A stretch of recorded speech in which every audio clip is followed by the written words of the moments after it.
की शुरुआत करेंगे और सबसे पहले उन 6 बड़ी खबरों की बात करते हैं जिन पर आज दिन पर हमारी नजर रहने वाली है। हर एक अपडेट इन खबरों की हम आपको बताएंगे। आपके टीवी स्क्रीन पर देखिए 6 तस्वीरें और ये 6 तस्वीरों के जरिए पहली खबर, हिंसा के कितने गुनहगार। जी हां, पुलिस ने संभल हिंसा मामले में 25 लोगों को गिरफ्तार किया तो वहीं 7 एफआईआर दर्ज की गई है।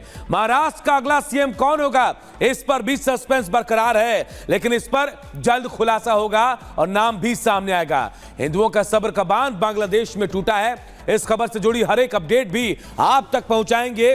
चिन्मय प्रभु की गिरफ्तारी पर हिंदू समाज सड़क पर आ गया बांग्लादेश में, तो पाकिस्तान में गृह युद्ध जैसे हालात हैं। जी इमरान खान के समर्थक जो हैं वो इस्लामाबाद पहुंच गए हैं और लगातार यहां संघर्ष चल रहा है। हिंदू एकता पदयात्रा जो है बढ़ती जा रही है, 7वां दिन है आज और एक के बाद एक कई सेलिब्रिटी इससे जुड़ते जा रहे हैं। इसके अलावा आपको बताएंगे आईडीएफ का विध्वंसक हमला भी हो रहा है। इजराइल ने लेबनान को पूरी तरह से तबाह कर दिया है। ये वो खबरें जिन पर आज दिन भर हमारी नजर रहेगी, आप तक अपडेट हम पहुंचाते रहेंगे।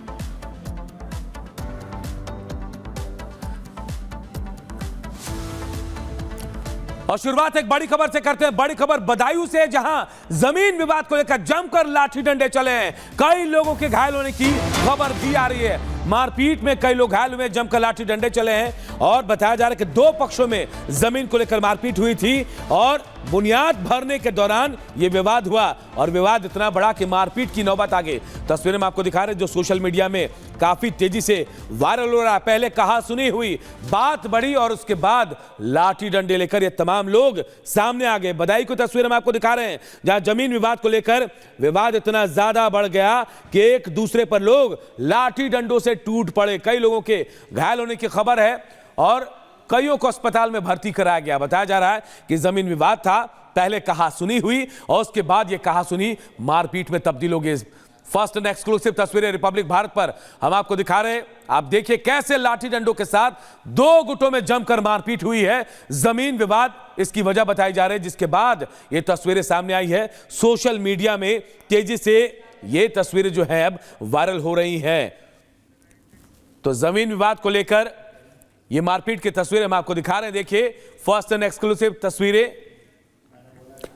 जमीन विवाद से जुड़ा यह मामला जो कहा सुनी के बाद मारपीट तक पहुंच गया। और अगली बड़ी खबर लखीमपुर खीरी से, जहां पिंजरे में एक तेंदुआ कैद हो गया। जी हां, आतंक फैलाया हुआ था तेंदुए ने, लेकिन ये वन विभाग की कोशिश के बाद तेंदुए जो है वो तेंदुआ पिंजरे में कैद हो गया। तस्वीरें में आपको दिखा रहे हैं जब तेंदुए को पिंजरे में कैद किया गया। लखीमपुर खीरी से खबर, जहां आतंक मचाया रहा तेंदुआ जो है पिंजरे में कैद हो गया। वन विभाग की कोशिश से तेंदुआ कैद हुआ है।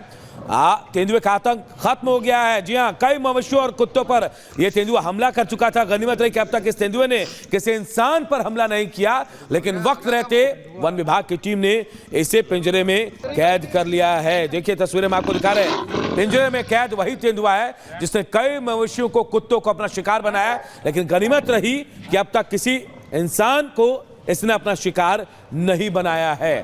लेकिन अब ये पिंजरे में कैद है और तेंदुए का आतंक खत्म हो गया है। जी हां, ये तस्वीरें हम आपको दिखा रहे हैं। देखिए लखीमपुर खीरी से, जहां पिंजरे में तेंदुआ जो है वो कैद हो गया है। तो तस्वीरें हम आपको दिखा रहे हैं, आप देखिए ये तेंदुआ कैद हुआ है पिंजरे में। वन विभाग की कोशिश का नतीजा, जिसके बाद आतंक बना हुआ तेंदुआ पिंजरे में कैद हुआ। लखीमपुर खीरी से ये तस्वीर हम आपको दिखा रहे हैं। कई मवेशियों को अपना शिकार बना चुका है ये तेंदुआ।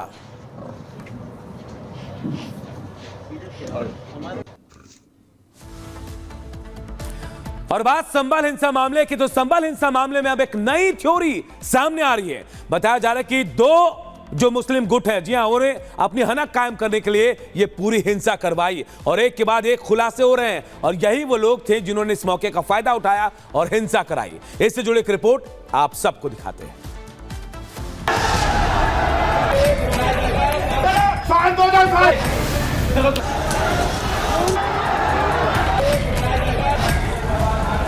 क्या संभल हिंसा 2 नेताओं की आपसी जंग का नतीजा है? क्या मुस्लिम समुदाय के 2 जातियों के बीच वर्चस्व की जंग की वजह से संभल सुलग उठा? क्या विधायक और सांसद समर्थकों ने हिंसा की आड़ में एक दूसरे को निपटाने की साजिश रची? इन सवालों के जवाब फिलहाल किसी के पास नहीं है, लेकिन योगी सरकार के मंत्री ने हिंसा के पीछे की साजिश की हैरान करने वाली थ्योरी का जिक्र किया है। योगी सरकार के मंत्री नितिन अग्रवाल का दावा है कि मुस्लिम समुदाय की दो जातियों, तुर्क और पठान के बीच वर्चस्व की जंग की वजह से संभल में बवाल शुरू हुआ। नितिन अग्रवाल की पूरी थ्योरी आपको बताएंगे, लेकिन उससे पहले आपको संभल की सियासी बिसात और जाति गणित के बारे में भी बताते हैं। संभल सीट से सांसद और विधायक दोनों मुस्लिम हैं। सांसद जियाउर रहमान बर्क मुस्लिम तुर्क जाति से आते हैं, जबकि विधायक इकबाल महमूद मुसलमानों की पठान जाति से ताल्लुक रखते हैं। दोनों नेताओं के बीच पर्दे के पीछे सियासी वर्चस्व की लड़ाई चलती चली आ रही है। दोनों नेताओं को अपने जाति का पूरा समर्थन हासिल है। दोनों जातियों के बीच सामाजिक और आर्थिक हलक कायम रखने के लिए संघर्ष चलता रहता है।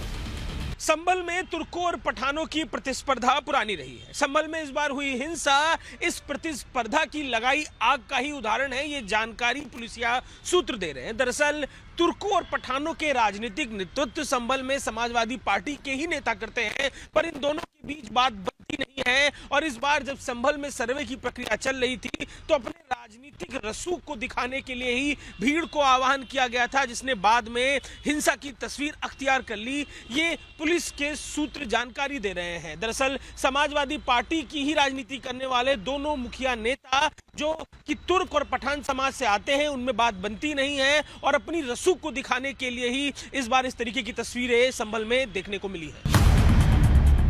अब मुस्लिमों के बीच इस जाति विभाजन को लेकर योगी सरकार के मंत्री नितिन अग्रवाल ने सनसनीखेज दावा किया है। नितिन ने दावा किया है कि हिंसा पहले से सुनियोजित थी और इसके पीछे समाजवादी पार्टी के दो बड़े नेताओं की सियासी और जातीय जंग है। सोशल मीडिया प्लेटफॉर्म एक्स पर नितिन अग्रवाल ने लिखा है कि संभल की आगजनी और हिंसा वर्चस्व की राजनीति का नतीजा है। तुर्क पठान विवाद ने न केवल शांति भंग की, बल्कि आम लोगों की सुरक्षा पर भी सवाल खड़े कर दिए। संभल का जो संघर्ष है वो केवल समाजवादी पार्टी के दो पक्षों के बीच का संघर्ष है। सांसद का पक्ष एक तरफ है, विधायक का पक्ष एक तरफ है। दोनों के वर्चस्व की लड़ाई लगातार रही है और लगातार देखने को भी मिलती रही है।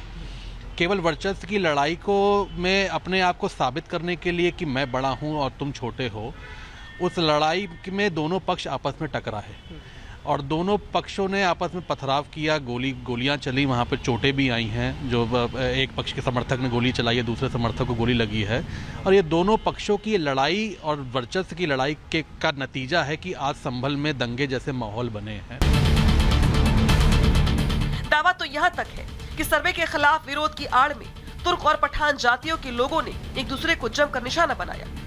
हिंसा के दौरान मारे गए मुस्लिम लोगों की जाति को जोड़कर भी नितिन अग्रवाल की थ्योरी को मजबूत किया जा रहा है। अब आपको बता दें कि पुलिस की एफआईआर में सांसद जियाउर रहमान बर्क और विधायक इकबाल महमूद के बेटे सुहेल इकबाल को आरोपी बनाया गया है। दोनों पर अपने समर्थकों को हिंसा के लिए उकसाने का आरोप है। हालांकि फिलहाल इस थ्योरी की पुष्टि कोई नहीं कर सकता, लेकिन मुस्लिमों के बीच जाति गोलीबंदी की चर्चा ने हिंसा की जांच को एक नई दिशा दे दी है। आपको बता दें कि संभल हिंसा में समाजवादी पार्टी के स्थानीय नेताओं के खिलाफ केस दर्ज किया गया है।